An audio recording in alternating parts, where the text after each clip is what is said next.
tinuturo po ng 1 Peter 21 pababa po, na kung paano po ginanap ni Kristo yung kanyang gampanin at ipinakita sa atin kung paano siya nagtiwala sa Diyos. Kung paano niya ipinagkatiwala ang lahat sa Diyos. At yun po yung bagay na nais ituro sa atin ng Biblia. Amen, church. Ang sabi po ng Panginoon, sa lahat daw po ng pagsubok, sa lahat daw po ng panahon, ay sasaatin siya. Yun po ipinapangako ng Diyos. Makinig ng mga pangako po ng Diyos sa araw na ito. Amen. At sasamantalahin ko na po ang pagkakataon upang magpasalamat din sa Panginoon. Ako'y lubos na nagpapasalamat sa Diyos sa lahat ng kanyang provision sa aking buhay, sa pagsama niya sa aking mga biyahe, sa pagbibigay ng lakas sa akin sa araw-araw. Gabi-gabi na ako'y nasa kalsada, sa tanda ko ako naroon, alam ko ang pag-iingat ng Diyos ay sumasa akin. Zero accident pa rin naman. Simula ako'y nagtrabaho. Yun. Ibas ko, itinataas ang ngalan ng Diyos sa mga kaganapan ngayon sa aking buhay. Sa Diyos po ang papurihan sa lahat ng bagay na nangyayari sa akin, ngayon sa aking pamilya at ngayon din po sa inyong lahat. Amen. At sa araw po ito ay papahayag po natin ang pangako ng Diyos. Ngunit bago yun ay akin po muna kayong kakamustahin. Kamusta po ba ang lahat? Amen. Kamusta po ang ating mga buhay? Amen. Puno po ba tayong mga pagsubok? Amen. Meron po ba tayong mga bigat na nararanasan? Meron po ba tayong mga problema na hindi mapagtagumpayan? Amen. Sabi po ng Panginoon, sa book po ng Isaiah, makipagpuas po kayo sa akin. Ang sabi po rin niya rito, sa book po ng Isaiah chapter 41, verse 10, ang sabi po ng Panginoong Diyos, huwag kang matakot, sapagkat ako'y sumasa iyo. Huwag kang manglupaypay, sapagkat ako'y iyong Diyos. Aking palalakasin ka. Oo, aking tutulungan ka. Oo, aking aalalayan ka ng kanang kamay ng aking katwiran. Salamat po sa pagkabasa ng salita ng Diyos. Amen. Kung tayo man po ay dumaranas ng iba't ibang pagsubok sa buhay. Amen. Huwag po natin kalimutan ang sinasabi po ng Panginoon. Ang kanyang mga pangako po sa ating lahat na narito. Amen. Sinasabi po na ating Panginoong Diyos, ano man yung ating nararanasan, ano mang pagsubok yan, bigat ng buhay, pinansyal, emosyonal, amen, pisikal, meron ka man sakit karamdaman, meron ka man nararanasan kakaiba sa buhay na ito. Ang sabi po ng Diyos, huwag kang matakot. Ang sabi po niya, sapagkat ako'y sumasa iyo. Yun po ang sabi ng Panginoong Diyos sa lahat po ng mga nananampalataya sa Kanya, sa lahat po ng mga nananalig sa Diyos, sa lahat po ng sumasamba sa Kanyang ngalan. Ang sabi po niya, huwag daw po tayo matakot, sapagkat siya daw po ay sumasa atin. Amen. Napakabuti po ng Diyos, sapagkat atin po mararanasan ang Kanyang kapangyarihan sa pamamagitan po ng ating pagsunod sa Kanyang mga nais. Amen. Kanya pong ipinapangako na sa lahat ng panahon, sa lahat ng oras ng buhay mo. Amen. Siya daw po ay sumasa iyo. Tutulungan ka daw po niya. Palalakasin ka niya. Amen. Pagtatagumpayan ka niya. Gayun din po yung sinabi po kagabi. Amen. Yung kaisa-isang verse na nabasa kagabi. Amen. Ang sabi po dito sa aklat po na Korinto, dito po sa 13, ang sabi po, 10:13 po, sabi po rito, hindi dumating sa inyo ang anumang tukso. Sa ibang translation po, anumang pagsubok. Amen. Hindi dumating sa inyo ang anumang tukso, kundi yaong matitiis ng tao. Amen. Ang sabi po, tapat ang Diyos. Ganun daw po ang Diyos. Puno-puno ng katapatan. Ang sabi mo niya, tapat ang Diyos na hindi niya itutulog na kayo tuksuhin sa higit na inyong makakaya. Kundi kalakip din ang tukso ay gagawin naman niya paraan ng pag-ilag upang inyo itong matiis. Amen.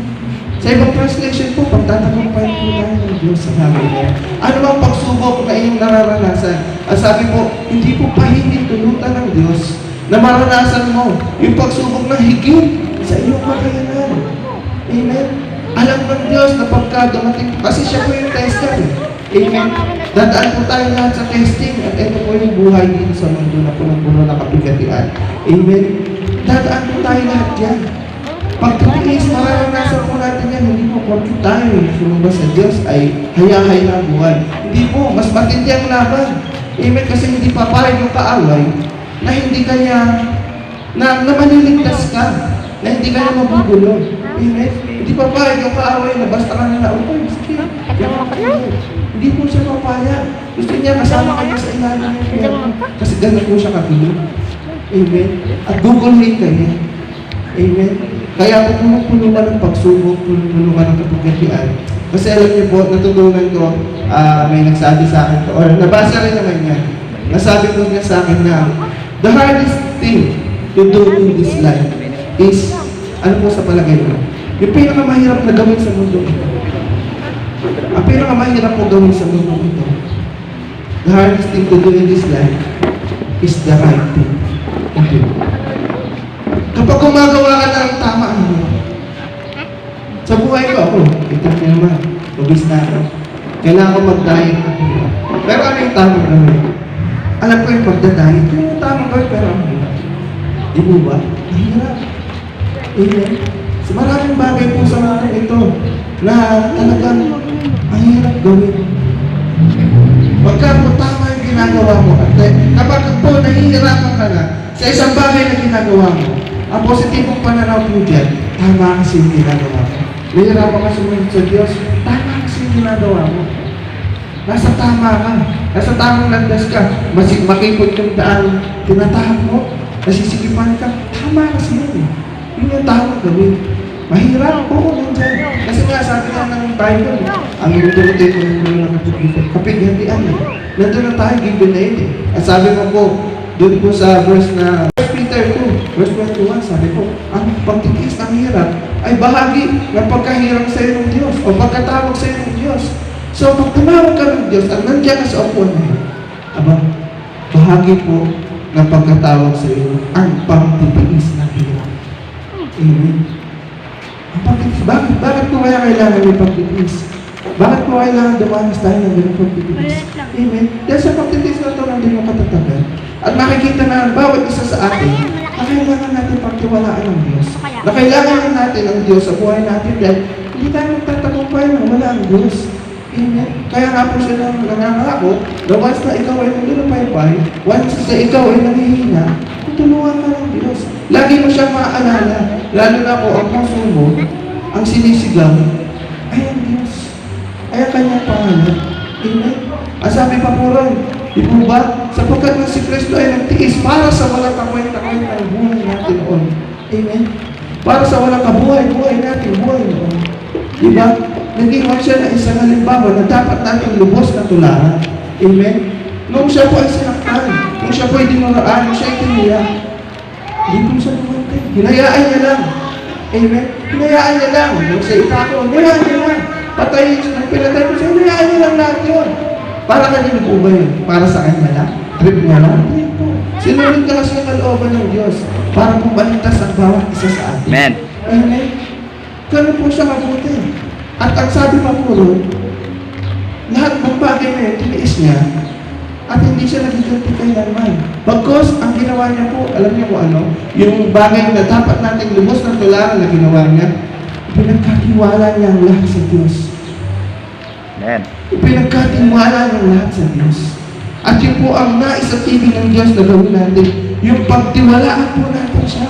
Sa lahat ng mga nais at ibig niya, sa kalooban niya, ipagkatiwala po natin lahat sa Diyos. Huwag po natin problemahin o harapin ang pagsubok, magsagana sariling lakas natin kasi wala pong katagumpayan yan. Wala pong tagumpay sa mga bagay na. Amen? Pagkasabi po rin, nag-iwan siya ng halimbawang dapat tularan. Dapat ba natin tularan yung binubog siya? Hindi. Kasi ganap niya po yun eh. Upang maligtas po ang kaluluwa ng marami. Ganap niya po yun. Ang tinuturo po ng Bible, ang tinuturo po ng 1 Peter 21 pababa po, na kung saan, kung paano po ginanap ni Kristo yung kanyang gampanin at ipinakita sa atin kung paano siya nagtiwala sa Diyos. Kung paano niya ipinagkatiwala ang lahat sa Diyos. At yun po yung bagay na naisituro sa atin ng Biblia. Amen, church. Ang sabi po ng Panginoon, sa lahat daw po ng pagsubok, Sa lahat daw po ng panahon ay sasaatin siya. Yun po ipinapangako ng Diyos. Kaya po kayo man ay nakararanas ng bigat, kayo man po ay nakararanas ng problema, pamilya, sa trabaho, kahit saan pa po yun, tapat po ang Diyos. Amen. Hindi niya po tayo pinitulutan na subukin sa higit ng ating makakaya.